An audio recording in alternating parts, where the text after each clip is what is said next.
When researchers detect a strange dark orb near Mars, a team of astronauts is dispatched to explore, only to uncover a scheme disguised as a divine encounter. Stay tuned to Amazon Recaps. In the coming years, Earth is gradually deteriorating due to the harm caused by humans, and individuals are eager to flee. One day, a massive dark orb suddenly emerges near Mars, prompting 6 astronauts to be sent on a vessel named Achilles to investigate. For 8 months, the team spends the trip in stasis. Carla keeps dreaming of her child and her mom, who sadly perished in a car accident 2 years prior. With just 8 hours remaining to reach the orb, the team is awakened. While they take time to stretch and regain focus, Carla observes that Ruben seems quite unsettled since it was his first time in stasis, and she advises him to relax. However, Ruben opts to vlog his journey since he has an enormous fan base. Later, Carla talks with Commander Paul, and they attempt to learn more about the orb by scanning it, but the ship's AI doesn't detect anything. Carla suggests they should turn back, but Paul insists on completing the mission. The absence of information leaves Ruben even more anxious. The crew chooses to contact Vance, the leader of the expedition, who informs them that people on Earth are eagerly anticipating answers to the enigma.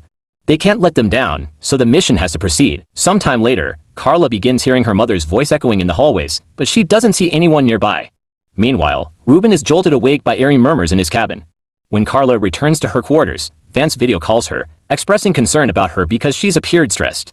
As Carla reassures him that she's fine, the call abruptly disconnects, and the ship's AI announces that the sphere is causing a disturbance. Carla rushes to the main deck, where she sees the enigmatic sphere emitting an intensely bright beam of light toward the ship, which is disrupting various systems. The rest of the team also arrives on the deck, and Tez notes that the light seems to be guiding the ship on where to head. As the vessel continues its approach, the AI detects a sound originating from the sphere. When Carla examines it, they decode a repeated message that says Deus, the Latin word for God. Ruben becomes frantic and begs the crew to turn back before fleeing the room. Carla suggests halting the mission and waiting for the AI to restore communications so they can inform Vance, especially in case this is a hostile alien, but Paul insists they move forward. Later, the team checks on Ruben and finds him weeping in the hallway. He remains distressed, claiming the light is Judgment Day sent by God, as the voices revealed it to him. Ruben again pleads for the mission to be aborted before leaving. The crew then debates their interpretations, and Ulf argues it's their responsibility to uncover the sphere's secrets. If it ends up being a mischievous alien, they can always destroy it. Paul observes this through the cameras and summons Ulf to the deck, warning him never to mention blowing things up again.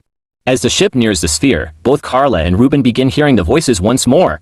Ulf escorts Carla to her quarters, where she admits to experiencing headaches since the car accident but doesn't disclose hearing the voices. Their conversation is interrupted by Tez, who announces that Ruben is missing. Despite Ulf's concerns about her well-being, Carla joins the search. The team splits up, with Tez assigned to search the cargo bay. Hidden behind some crates, Ruben is surrounded by glowing lights as he performs a ritual to appease the voices in his mind. His skin is being etched with various religious symbols. When Tez finally discovers him, she screams in terror, prompting Carla and Ulf to rush to her location. By the time Carla arrives, it's too late. Tez is lying dead on the floor, her entrails spilled out. Ruben catches Carla watching him and takes her hostage, threatening to kill her as well when Ulf arrives. In a frantic tone, Ruben declares they are beyond salvation and that landing on the sphere will make them part of God's massacre. He also accuses Paul of hiding something and insists they should seize control of the ship from him. At that moment, Paul appears behind Ruben and shoots him without hesitation, killing him instantly. Without showing any emotion over the deaths of 2 crew members, Paul orders Ulf to fetch the body bags. After taking Ruben's knife, Carla follows Paul into the elevator and asks if he's hiding something. Paul denies it and grows angry, sensing her doubts about continuing the mission, but he coldly reminds her that orders are orders. Once they reach her quarters, Carla loses her composure and confronts Paul about his cold demeanor toward their teammates' deaths, but Paul simply walks away. Rather than using body bags, Ulf opts to place the bodies in their respective hibernation pods. With only 3 hours remaining before arriving at the sphere, the crew detaches the main frame of the Achilles and transfers to a smaller vessel to maneuver within the sphere more efficiently. Carla notices a type of structure on the sphere but is unable to identify it. When the ship finally lands on the sphere, the communications are restored, and the crew receives a call from Vance. He tells them that 10,000 unknown structures similar to the one Carla observed have appeared on Earth, though they don't seem to be attacking.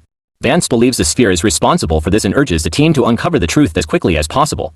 Paul instructs Ulf and Carla to venture out and investigate, but Sean points out that they'll need a scientist, volunteering to join them.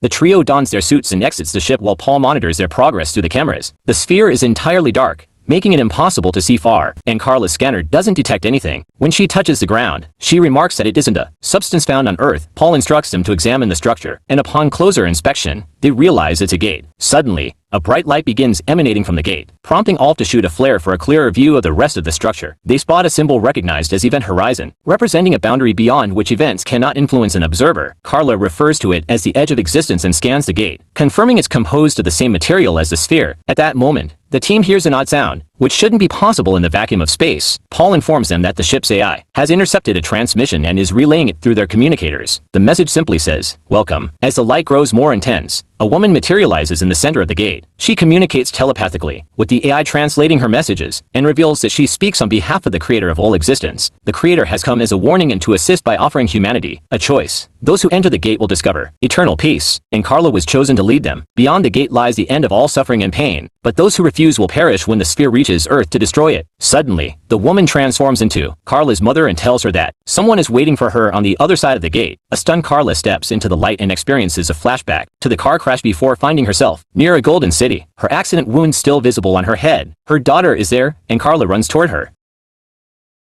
But just before they can reunite, Carla wakes up on a table aboard the ship. After having a seizure, Carla vomits and struggles to piece together how she ended up there. Alf explains that she could barely stand when she emerged from the gate, so he brought her back to the ship. Sadly, Sean didn't survive. Their conversation is interrupted by a call from Vance, who demands all the details. Carla recounts the Golden City, comparing it to Jerusalem, which leads Alf to refer to it as heaven. She avoids mentioning her family even when Vance continues questioning her, disbelieving her when she insists she saw nothing else. Once the call ends, an irritated Paul leaves the room, and Carla asks about Sean's death. Alf explains that Sean's suit ruptured, but Carla remains skeptical, because their suits are constructed from a material that doesn't break. Alf then adds that Sean failed to secure his glove properly. A very suspicious Alf reminds her that everyone makes mistakes and tells her to rest. However, Carla remains resolute about exploring the sphere again. Alf informs her that the ship is already leaving and follows her out. When they reach a corridor with no cameras, Alf asks Carla what she really saw inside the gate. After hesitating, she finally confesses to him about her family and admits her suspicions that she doesn't trust Vance and Paul because it seems they're hiding something. Moments later, Alf returns to the deck, and Paul approaches him, asking what happened while he and Carla were out of the camera's view. Alf casually replies that Carla didn't say anything new. Paul narrows his eyes in suspicion and warns Alf to respect his orders. Once the ship is out of the sphere's orbit, the AI announces that the crew should prepare to hibernate in 1 hour. After grabbing Ruben's knife, Carla heads toward the pods to examine Sean's body, focusing on his suit. She notices inconsistencies and clues that trouble her. Next, she breaks the lock to Paul's room with the knife and searches for answers inside. Paul, watching her actions on the security cameras, sends Ulf after her. Inside Paul's room, Carla finds a gun and some very intriguing files. Just as she's reading through them, Ulf appears outside the room. Carla stops him by pointing the gun at him, her voice trembling as she confronts him. Having read the files, she now knows Ulf is a former Elite Corps soldier once regarded as the best, but Ulf insists this is all in the past. He swears he doesn't know anything about the sphere. Carla forces Ulf to return to the main deck while keeping the gun trained on him. There, she points it directly at Paul instead. Paul's voice is cold as he points out that this is mutiny and that the punishment is death. Before Paul can make a move, the tense confrontation is broken by a sudden call from Vance. His voice is calm as he assures Carla that he isn't her enemy. He claims all his scientists believe that what Carla saw was heaven, an idea that sends further unease through her. Vance then plays a video for Carla.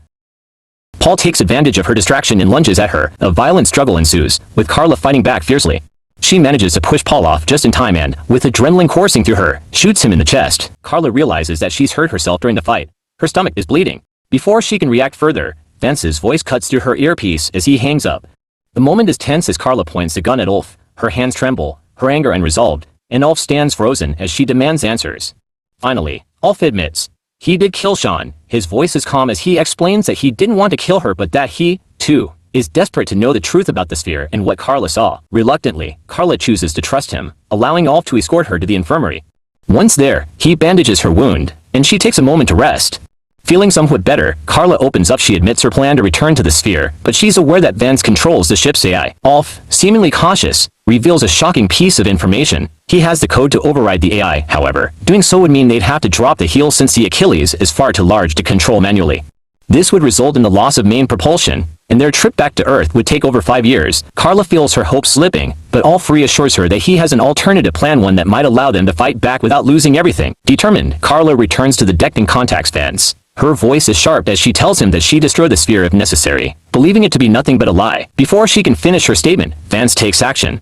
He activates a series of classified files and sends them to Carla's screen. As she watches, she sees images and data revealing the element she discovered on the sphere. His voice grows colder as he commands the AI begin the auto-destruct sequence. Alarms blare through the ship as red lights flash.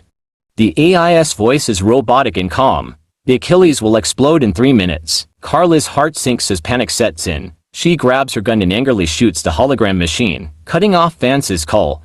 With urgency, she contacts Ulf, who quickly gives her the code to separate the main ship from the massive cargo structure. However, Ulf is trapped in the elevator as time runs out. He urges Carla to leave without him. She hesitates but, with explosions tearing through the Achilles, she activates the separation sequence. The cargo structure detaches, consumed in flames, and she believes Ulf is lost until his voice crackles through the comms. He made it. Relieved, they celebrate briefly, but Ulf explains the next step. The core detonation must be done manually.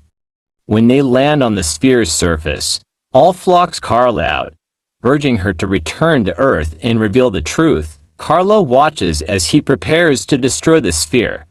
Her ship accelerates into the void, and the AIS voice declares, "The trip will take 7 years." If you enjoyed this story and want more videos like this, don't forget to hit the bell icon to be notified every time I drop a new video. Remember to like and share if you enjoyed it. Thank you for watching.